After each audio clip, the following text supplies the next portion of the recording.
I still smell smoke and see fire. I still see black businesses being burned. I still hear airplanes flying overhead. I have lived through the massacre every day. Our country may forget this history, but I cannot. I will not. And other survivors do not. And our descendants do not.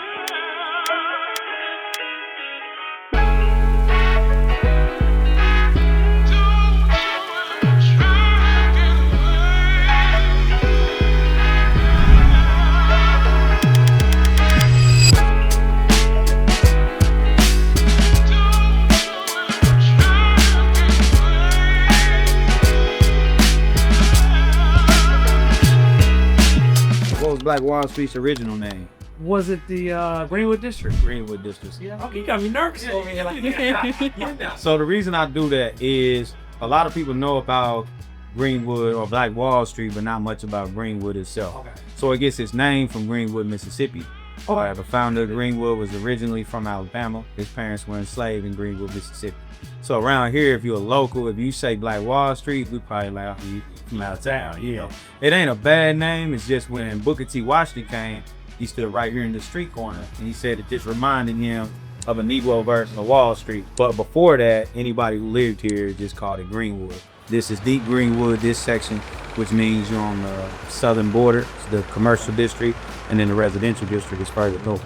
So a group of 160 armed black men took this one street, Archer, and went all the way down to the courthouse to try to get him out of jail. So that's where the original fight takes place. It's not really a gunfight. One man did fire a gun in the air, but nobody got shot at that time. The Greenwood men come back to Greenwood, and then the mob follow them in overnight. So once they come in overnight is where you get this. So that's actual video footage of the massacre itself. That's the area we're in now, and then it goes over to Mount Zion Church. That was the very first one set on fire. Then it jumps over to this block so you can see the destruction. So once the mobs came in, Tulsa's account back then was black people started burning their own houses. So then the white men came to try to stop black people from burning their own properties. And then for some reason, black people would shoot at them. So then they had no choice but to shoot back. So then 100 black men barricaded themselves in that church, Mount Zion Church.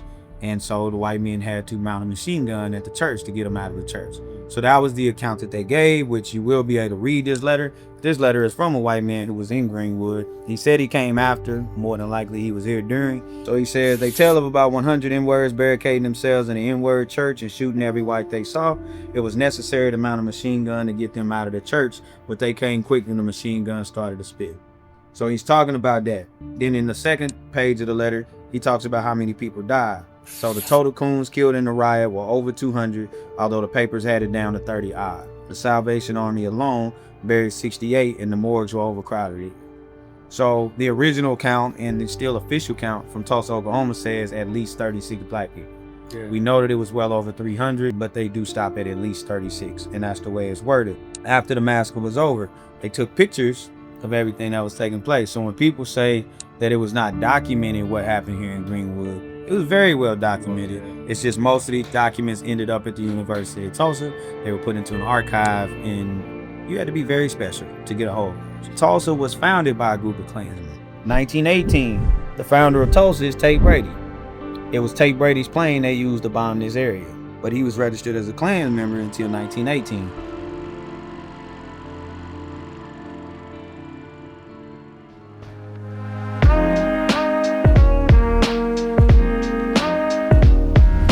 This is, again, the oldest building. Now, this was a time where, you know, they would say women weren't supposed to own businesses, right? John and Lula Williams had this building. This is why it has the name at the top, Williams Building in 1922. Lula Williams was a millionaire. That's her and her husband. John used to own that brick building back there. That was his car garage. Okay. Lula Williams owned this. So it was the largest woman-owned theater in Oklahoma, 750 seats. Wow, that's big. First theater in Tulsa to get air conditioning back then. But this was a time that, again, they would say, oh, well, you know, women can't own businesses, women couldn't be rich. But yeah, Madam C.J. Walker had a beauty parlor here. You had also Emma Gurley, O.W. Gurley's wife. She filed the largest insurance claim in Greenwood, $161,683 in 1921. which is about $2.4 million now. And that was just for her property. Now this is O.W. Gurley's first hotel, and then this is what he rebuilt before he moved to Los Angeles. So he left in 1923, lived in Los Angeles till about 1933, and that's when he passed. So it's like the stuff he did in Los Angeles was very similar to here, just on a smaller scale. When I started to learn stuff like that is when I was like, oh, okay, so you got people like A.J. Smitherman who left here. He owned the Tulsa Star, which is a black newspaper. He left and went back to Harlem.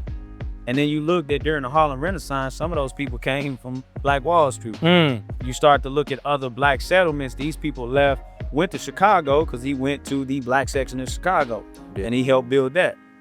You get people who went to, like I said, New York, then went to Durham, North Carolina, which is where Booker T named Black Wall Street too. So this was the original, but then he named that one Black Wall Street. So then you start to see places where you see the most black poverty today used to be the wealthiest places in America for black folks. And almost all of us got a massacre, and then after the massacre, we got urban renewals. Yeah, you got highway run through Overtown. Yep. All of those people in this same neighborhood. Wow. It's just, we always knew Tulsa to be a very racist place to live. And so a lot of us just, you know, once you get out, you don't come home. So here you have a list of all of the people who actually filed an insurance claim. Again, the largest one, $161,683, Emma Gurley. So for people to tell you that in 1921, women couldn't be wealthy, well, there's a black woman who's the largest insurance claim in Black Wall Street. Now, O.W. Gurley, J.B. Stratford, or A.C. Jackson, they didn't file insurance claims. Now, the reason I tell people, number one, to document this is you may have had family down here and just don't know it. Because people assume these people are from Oklahoma. These people came from all over the United States. And after the massacre, quite a few went back home. And so I know that to be true because I saw, you know, Moses Brewer was on here. When I saw Moses Brewer, I'm like, that's my granny's maiden name. So I was like, man, she real old. I'm gonna go ask her. So I was like, Granny, you know who Moses Brewer is? She said, yeah, it's my uncle. Why? I said, his name is on this monument in Greenwood. She said, yeah, he had a grocery store down there. My last name is Ransom. Miss Cass is my grandfather's great aunt. She had a tailoring company here. I didn't know none of that till I was 24. This had been here since 1996. Oh, wow. But when we came down here, it was normally summertime, and I'm a kid. I'm like, I ain't trying to learn. I'm trying to play, you know? And so I never really paid attention to it, but just, it reminded me, had I not asked my grandma that question, I never would have knew. Now, on the backside of this, there's actually a list of all 197 businesses. Specifically, when I was a kid, this was the most valuable part of Greenwood. To where my grandma literally used to make me stand over here and she would quiz me. You know, she'd say, name 5 grocery stores or I'm gonna pop you in the head. And I had to be able to name 5 grocery stores. And the reason she would do that is she would say, what these people did back then was, how do you think they learned to run a grocery store? They worked in the white rooms. And they worked every job they could work inside of that grocery store. And then once they learned every role, they said, I quit. And I'm gonna go start a grocery store.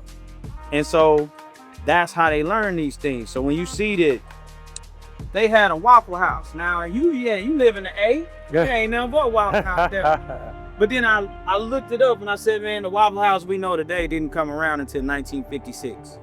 But in 1921, started in 1914, there was a Waffle House down here. Then I started looking and I'm like, okay, I didn't think they had chiropractors back then. Yeah. That seemed to me like a practice that you did later, but they had chiropractors. They had their own skating ring. Now, yeah, y'all got Cascade. We had Osborne Monroe, skating ring. They had a U.S. Federal Post Office. That's the part that most people miss or really just devalue, because the U.S. Federal Post Office would give them a U.S. Federal Post Code. With a U.S. Federal Post Code, you are technically your own city or district. So one of the prime examples is Stonecrest, Georgia. Stonecrest was Atlanta. And then they decided, I don't want to be Atlanta no more. I want to be Stonecrest. So they needed a U.S. Federal Post Code to become their own city, a subsidy of Atlanta, Georgia, right? And so to know that this is all 36 city blocks. To find this many black businesses in most cities is almost impossible. This is all we got left. When people come down here too, people come down, typically they've heard about a massacre. They don't really hear about the fact that how they built it, why they built it. So when we used to come down here, my granny was like, man, these buildings, these plaques are here for you to understand that during the time where people were killed by having a dream, they went beyond dreaming. This picture is 1936. It's 15 years after the massacre. That's this block. Wow. 15 years after the destruction of this place, that's what they turned it into. You know, and that was the one that always stood out to me when I used to look at it. That picture is 3 days after the massacre. That's what they rebuilt. That's amazing. And the fact that they redid the first building literally less than 8 months later. That building was finished 8 months after the massacre. Wow. A 3-story building. So here in Tulsa, Oklahoma, I cannot recall the last time a black person has built a building 2 stories or higher from the ground up. I always thought that other cities had everything that my home didn't have. And then when I started learning, like, wait, you know, we had it. And they used to have that mindset of, if we don't have it, then go build it. Go do it. I appreciate this. Man. Excellent. Man, not a thing.